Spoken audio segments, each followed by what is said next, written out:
Welcome to Strictly Facts, a guide to Caribbean history and culture, hosted by me, Alexandria Miller. Strictly Facts teaches the history, politics, and activism of the Caribbean and connects these themes to contemporary music and popular culture. Wagwan Strictly Facts fam, thank you for tuning in. Today's show brings back to light something I briefly mentioned in one of our first episodes. I grew up with stories of my grandmother's various natural remedies. I think as Caribbean people, we often have a bush tea for everything. We go in our backyard, cut a piece, boil it, and use it to treat illnesses. And I'm not sure about all of you, but as a child, I was more concerned with oftentimes the bitter taste and less so with what it meant for our history and how it was healing me. But in our episode, today we'll be flipping that a bit, obviously, and analyzing how bush medicine is a critical part of our history. So joining Strictly Facts today to talk more about this history is Dr. Julia Jordan-Zachery, professor and chair of Women's Gender and Sexuality Studies at Wake Forest and the filmmaker and co-producer of recent documentary Healing Roots. Welcome, Dr. Zachery. Please tell us a bit about yourself and where in the Caribbean is near and dear to you. So thank you so much for having me. I think this is a really important podcast. So I want to salute you for taking the time to develop this and to really talk about our culture and the things that we have been able to maintain over time, space, and things like that. So commend you on that. So I am originally from Barbados and born and bred, and Barbados will always be home, even though I oftentimes smile and say I haven't lived there in forever, but it will always be home because it's always with me. And I think it's the same thing with kind of like bush medicine and the culture of bush medicine and stuff like that, right? It's always with us. So I, as you mentioned, am a professor. I have a PhD in political science, but have always been curious about women, Black women in particular, and how we navigate life, how we move through life, particularly when people are telling us no constantly. You can't have, you can't do, you can't be. And I'm like, but we've always found a way to be. Beautiful. I'm so grateful to have you on this episode. And so, first off, bush medicine is there, I think, are a lot of ways people frame the conversation, a lot of terminologies, traditional medicine, handmade medicine, herbalism, etc. But in your sort of own understanding, and especially through the documentary, could you talk about what exactly is bush medicine and how it's linked directly to Caribbean history?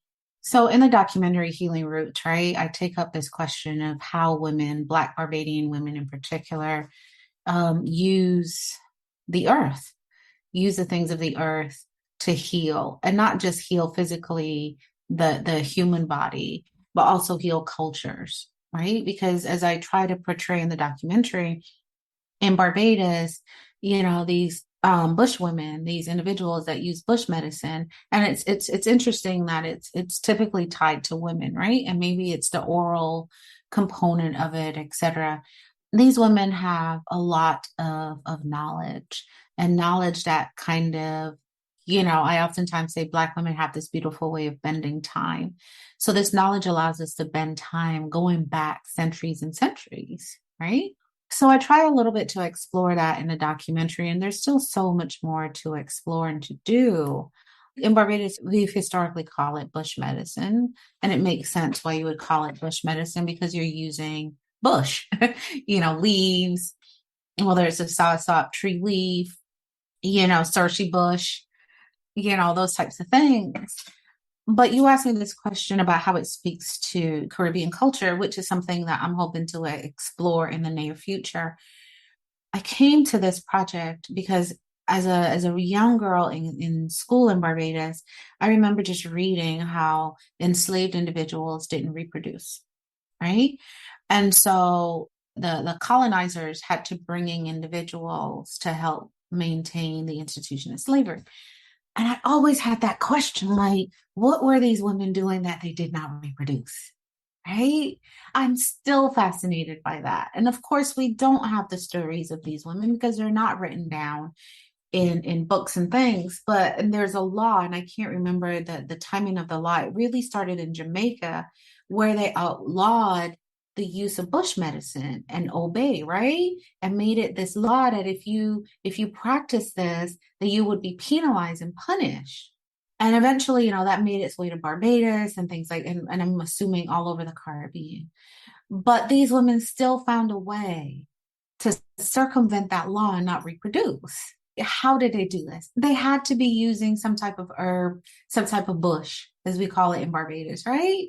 To control their bodies. And so I think that bush medicine is intimately tied to resistance against slavery and the erasure of the knowledge. Because when you read about the institution of slavery, oftentimes, what we now consider Black people are often constructed as not having knowledge.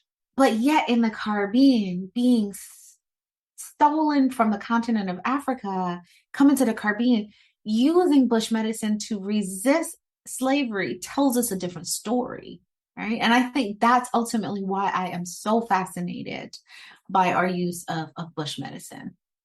What you were saying about Jamaica even brought to mind me thinking about Cuba Cornwallis, who was a Jamaican healer, and whose story is very interesting. But to sort of get to the point in terms of our conversation, her efforts and practices as a healer and a doctoress in the 18th and 19th centuries was belittled, and to your point about Obia mistaken for witchcraft, especially Mm-hmm. by these colonial powers. And I think that also, in tandem with the idea of bush medicine as being resistance, it also highlights this sort of stigma against natural medicines and natural remedies that I think, in a sense, what you're talking about also speaks to the fact that when things have been created, developed, etc., by Black people, they're oftentimes pitted as wrong or bad, etc. Mm-hmm. And so I think that conversation, I think, always has bewildered me when we're thinking of what is bush medicine and all the healing properties and knowledge from that comparatively to like Western medicine, which is always typically quote unquote seen as supposed to be well and good and scientific and well reasoned, right? Another point that you made that I was, really struck through from your documentary is this fact of ancestral knowledge being brought through from bush medicine and how it is so significantly tied to women. And so could you speak to how bush medicine can be seen as that sort of ancestral knowledge that, the women in your documentary are using now today, and how that ties to, generations upon generations of Black women healers? Right. So one of the things that they often in the documentary that's mentioned is, oh, I learned this from my mother and my mother, or she would send me down the street to so and so, who happened to be a woman, and she would tell me, girl, pick this bush, pick that bush, you know. And I also think of like my childhood. I remember the first time, you mentioned the bitter taste. I remember the first time my mother ever gave me Surshey Bush. I was like, what is this? I'm like, please don't give me this again. I will never be sick again for the rest of my life. But where did she get that knowledge? Well, she got that knowledge from her grandmother, whom I never met because her grandmother died when she was 8, right? But here she is giving me this little bit of knowledge that her grandmother left with her. So when we think about legacy, a lot of times we think about legacy as leaving material things. But there's this rich, rich, rich legacy that's passed on through oral tradition, through, something like go in the backyard and pick so and so and bring. Give me 2 leaves here, a leaf there. It's not written down. Like I just lost her name, the older lady in the documentary. She was a hoot, by the way. So I asked her, how do you know how to put things together, right? She goes, girl, I didn't know how to put things together. I just go with, the spirit almost, right?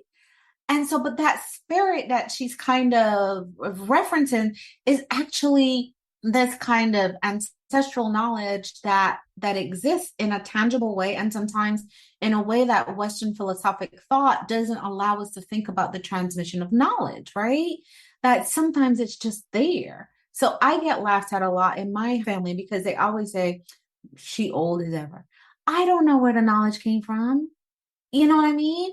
Because it's not like my mom necessarily taught me some of the things that I know.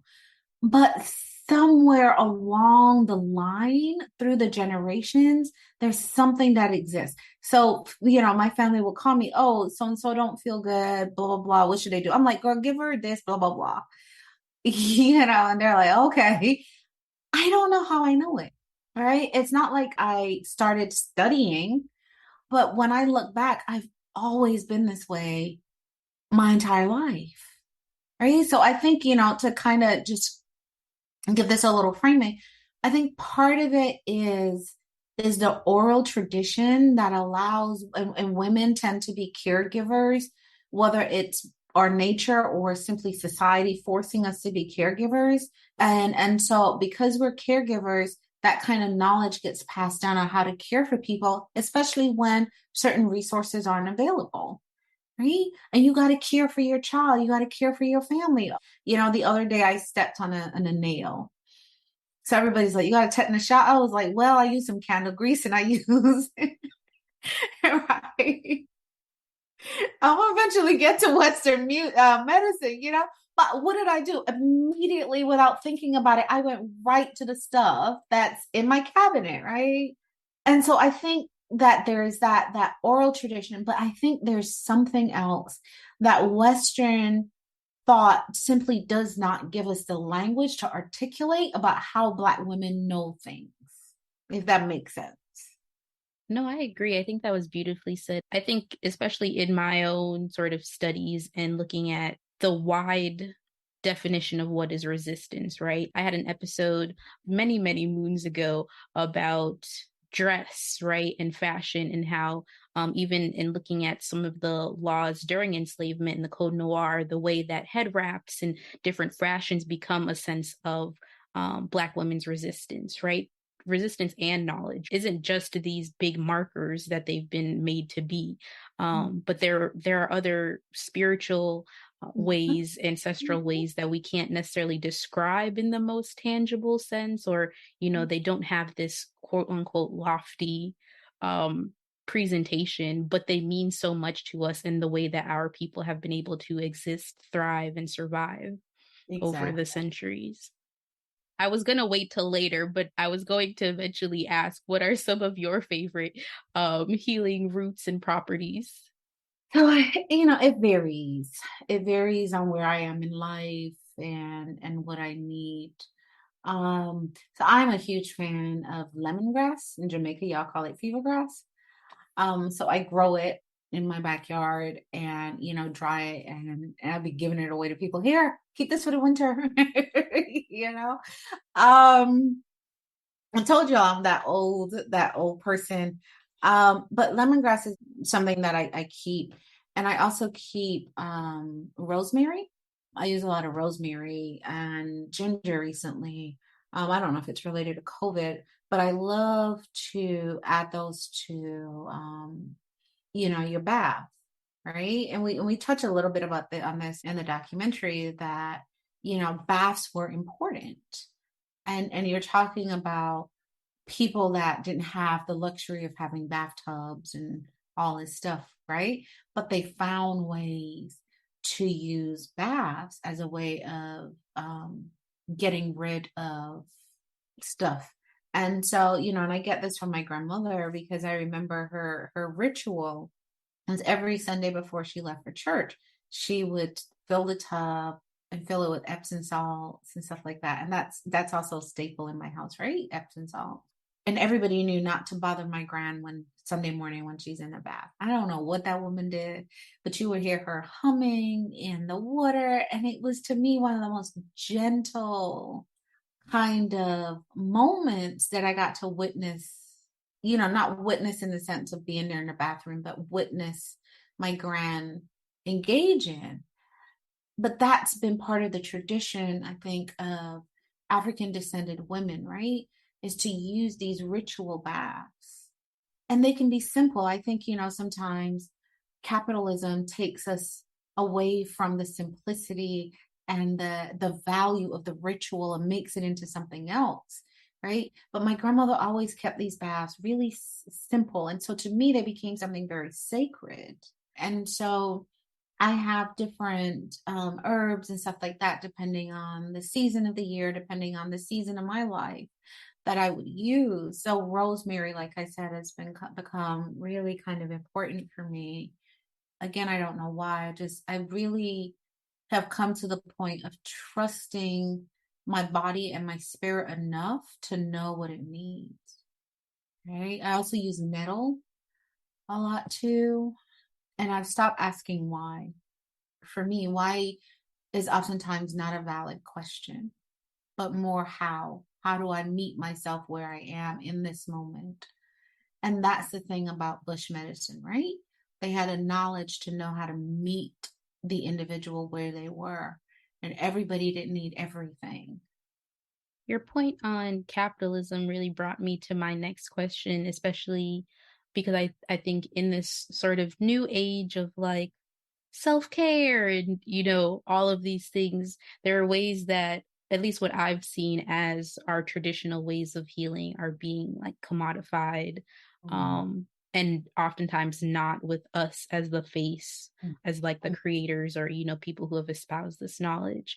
And so could you talk about how you see bush medicine and western medicine not even just, working in tandem with each other, but, opposite of each other, and how the prevalence of Western medicine is affecting the Caribbean and its diaspora. Mhm. So one of the women in the documentary kind of talks about that, right? She talks about how the kind of use of modern medicine, what we consider to be modern medicine, which is oftentimes based on bush medicine, right? Take the properties of some of the plants, etc., and synthesize them, and produce pills and things like that. And I'm not knocking modern medicine. I think there's a place for it, right? But I also think there's a place for the knowledge that comes from bush medicine as a way of curing. All right. So in my mind, I oftentimes don't necessarily see them as having to be at war. But sometimes it's complementary. You have to know your body, is what I always say. You kind of sort of have to really kind of know your body. And you have to have somebody that you trust that can help you figure out which herbs, etc., works for certain things, right? And so I always say be open to these possibilities. But I think, when we think about modern medicine and this notion of industrialization of the Caribbean, what it has meant is that, and this comes up in the documentary too, is all of the places we saw the native plants that we would just tap into are now gone, right? Because they've been cemented over. And so you can't easily just go outside and pick something or walk the road and pick something because it's just growing, you know? And so that's what I'm concerned about as we move towards this notion of development. And that development has been so defined by people external to us. And so, what would happen if we in the Caribbean thought about development through our lens? What would it look like? Where would they be space for the things that we have held on to when colonialism tried to beat it, literally and figuratively beat it out of us, right? So, how do we preserve our native plants? How do we teach our children? Which is why I try to make this documentary the way I did, the length I did, right? How do we begin to teach our children that the hibiscus, now everybody's running around buying hibiscus tea. I'm like, we just drink that in Barbados, right? And y'all want to sell that for how many a pack? Y'all gotta be losing your mind, you know?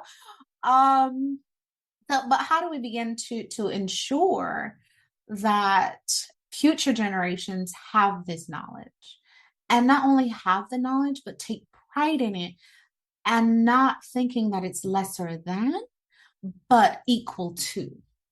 And that's my concern with modern medicine, is that we privilege it the same way we privilege at times colonial religion, even though they took a lot of our stuff, Like, I always make fun. And so people will say, oh, you worshiping the devil because you burn sage. I'm like, but the Catholic Church be coming down the aisle burning what? Where do you think they got that from? They got that from indigenous people. But they done told you that it's because it's to their God that's legitimate. But if you burn the same thing, it's illegitimate. I'm like, come on, think about this. Think about this. There's no hierarchy in knowledge. That part just cracks me up, right? So you see all these people like on Instagram and stuff. Oh, y'all worshiping the devil, but your church them be burning stuff, right? And so I just think we ought to be critical consumers of information. And more importantly, we ought to think about how we value our knowledge that is unique to us in the Caribbean, that is deeply, deeply, deeply Afrocentric. The point that you're making brings me to my next question. And I think one piece of the documentary that I found really beautiful was the sort of intergenerational conversations you were espousing, right? And I think oftentimes when we think of bush medicine, we're thinking of our grandmothers, et cetera, right? But you have such a range of who you've interviewed in these discussions, and including young people. And so could you talk about what are your hopes for the future generations and even those living in the diaspora who may be considering these practices and trying to figure out just how to tap into this ancestral knowledge that, as you've beautifully said, is rightfully ours, and it has been ours for many centuries? Talk to each other. Now I'm going to sound like my age, right? But sometimes it's okay to turn off the TV. It's okay to put the phone down, stop scrolling, that type of thing, right? And take the opportunity to talk to, those older people in your neighborhoods, right? So Russ Isles talked about, how he had to go inward in order to come out. So he talked about going into the cave. And, he said something that was so beautiful. He said on the outside, he just looked like this crazy Rasta man, but he had to shut out the noise in order to tap into that knowledge. And no, we don't necessarily have to go to the cave, physical cave, but sometimes we have to begin to shut out the external in order to come deep in the inside so that we can come back out. And a way of doing that is to have conversations with individuals, right? So, like, Gran, why do you always put Epsom salts in your bath? Well, try like come along doing that. Because they say, the salts draw things out of you and helps you to let go. You know what I mean? And so talk to these individuals and you will find that, that person in your community who everybody says, oh, she's just a strange one, has so much beautiful knowledge and is willing to share. You just have to humble yourself a little bit and not assume that you are better than that person, and just come sit at their knees, right? Just sit at the knees of the people that have this knowledge. And then more importantly, don't just sit at their knees because it values you, but then give it away to somebody else.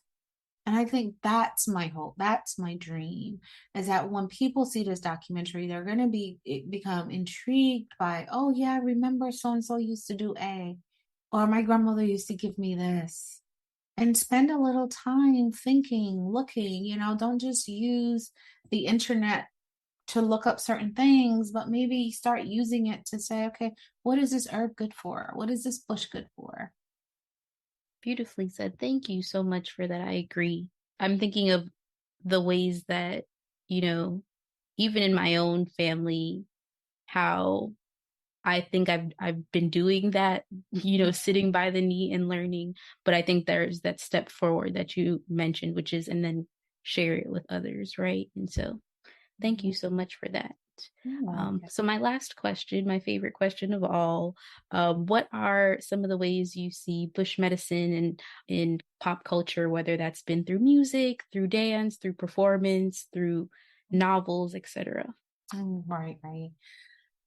I think it shows up in ways that we don't always pay attention to. Like I think of what's her name? Brand. Dion Brand. story. Yes. Right. Shows up beautifully in Brand's work, right? These little moments where she's like, yeah, look how they use this. Look how they use the orishas. Look how they, and they bring, and what I think I like how she does it is that she brings it to the diaspora, right? So you see it pop up in Canada and the stories around immigration in Canada, for example. So Marlon James's book, The Book of Night Women, really captures the use of bush medicine.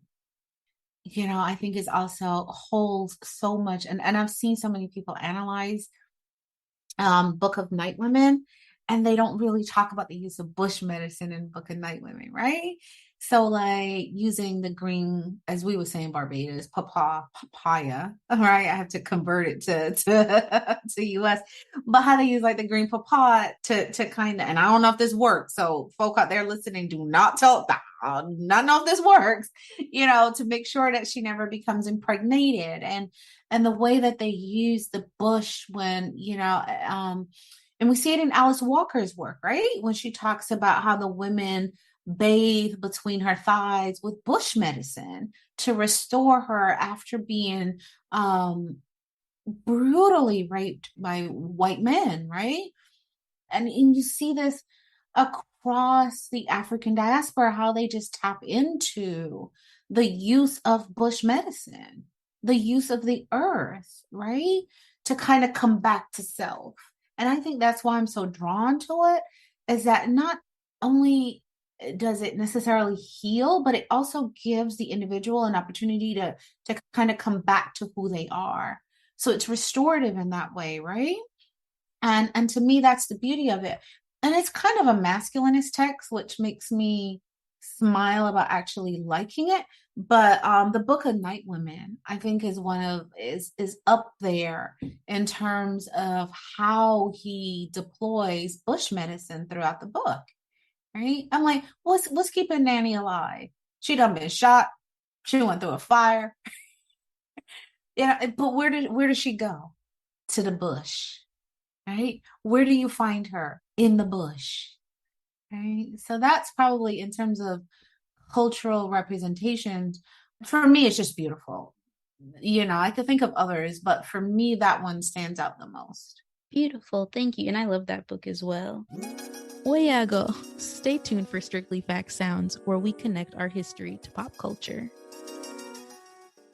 Pairing Dr. Jordan-Zachery's literary recommendations, we're sharing 2 songs, a throwback and a super throwback, as part of our episode on bush medicine.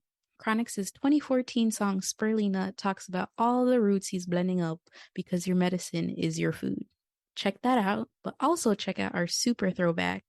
How many of you remember the folk song about Elena? As it goes, Elena start bow our belly. And what was her cure? The ever-healing but ever-bitter Circe plant. Check out both songs online and let us know what you learned from this episode. So that's it for our conversation today. Thank you so much, Dr. Jordan-Zachery, for joining us. The links to Healing Roots and more about Dr. Jordan-Zachery will be in our show notes, and we hope you all enjoyed this episode a little more. Thanks for tuning in to Strictly Facts. Visit strictlyfactspodcast.com for more information from each episode. Follow us at Strictly Facts Pod on Instagram and Facebook, and at Strictly Facts PD on Twitter.